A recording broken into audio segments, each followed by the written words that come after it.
उत्तर नागपुर के Tekanaka metro station के पास पार्किंग में चोरी की वारदात हुई। एक मोपेड अचानक गायब होने पर मालिक ने पांचपौली पुलिस स्टेशन में शिकायत दर्ज कराई। पुलिस की त्वरित कार्रवाई में अब दोपहिया वाहन का आरोपी चोर पकड़ा गया। नागपुर शहर में सूरज सरोज मेश्राम और उनकी पत्नी श्वेता मेश्राम की सुजुकी एक्सेस गाड़ी 1 जनवरी 2026 की रात 8:30 बजे Guru Nanak lawn Tekanaka metro station के पास पार्किंग में चोरी हो गई थी।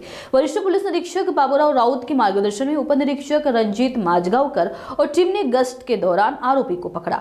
आरोपी के कब्जे से चोरी की गाड़ी और 7 मोपेड्स बरामद किए गए, जिनकी कुल कीमत लगभग 3.5 लाख रुपए है। जांच में आरोपी ने SBI ग्राहक सेवा केंद्र से साथीदार के साथ चोरी करने की कबूली दी। जब्त सामान में 750 रुपए नगद, आधार कार्ड, पैन कार्ड, चेकबुक और ड्राइविंग लाइसेंस शामिल है। पुलिस आयुक्त रविंद्र कुमार सिंगल, अपर आयुक्त नवीन चंद्र रेड्डी, उत्तर प्रभाग के अपर आयुक्त राजेंद्र दाभाड़े और अन्य वरिष्ठ अधिकारियों के मार्गदर्शन में यह कार्रवाई की गई।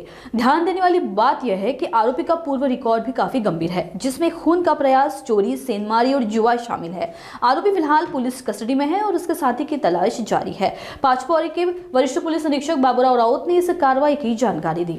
बरोबर आहे। गुरु नानक लॉनच्या बाजूला मेट्रो स्टेशन आहे, त्या ठिकाणी गाडी ठेवून फिर्यादी गेला होता। चोरी गेल्याची परत माहिती दिली पोलीस स्टेशनला। त्याच्यावरून ते मागावर होते DB पथक। त्याच्या पेट्रोलिंग दरम्यान एक संशयित इसम गाडी सोडून पडून गेला। ती गाडी चोरीची निघाली। त्याच्या अनुषंगाने तो गेलेल्या माणसाची शोध घेऊन विनय साहू राहणार मिनाकी मंगळवारी यशोधरनगर त्याला ताब्यात घेऊन विचारपूस केली असता त्यांनी यशोधरनगरची गाडी कपिलनगर, तहसील, शांतीनगर, पांचपावली असे 6 वाहन आणि एक सेतूचं घरफोडी केलेली आहे।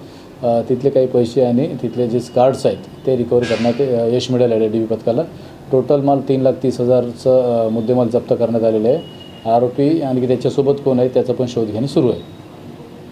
पकडलेल्या आरोपीचे नाव काय, कोणती टीम आहे आपली, ज्यांनी ही आपल्या मार्गदर्शनात वरिष्ठ मार्गदर्शनात कामगिरी केली आहे काय? विनय साहू म्हणून आहे यशोधरनगरचा, तो आरोपी आहे। त्याच्यावर अगोदरचे पण रेकॉर्ड आहे। आता पण तो आरोपी अटक आहे। त्याच्यात पथक आहे PSI माजगावकर, रविंद्र राऊत, मुकेश यादव, युनुस शेख, पाल, अमित ठाकूर आणि रेवतकर या DB पथकाने ही कारवाई केलेली आहे।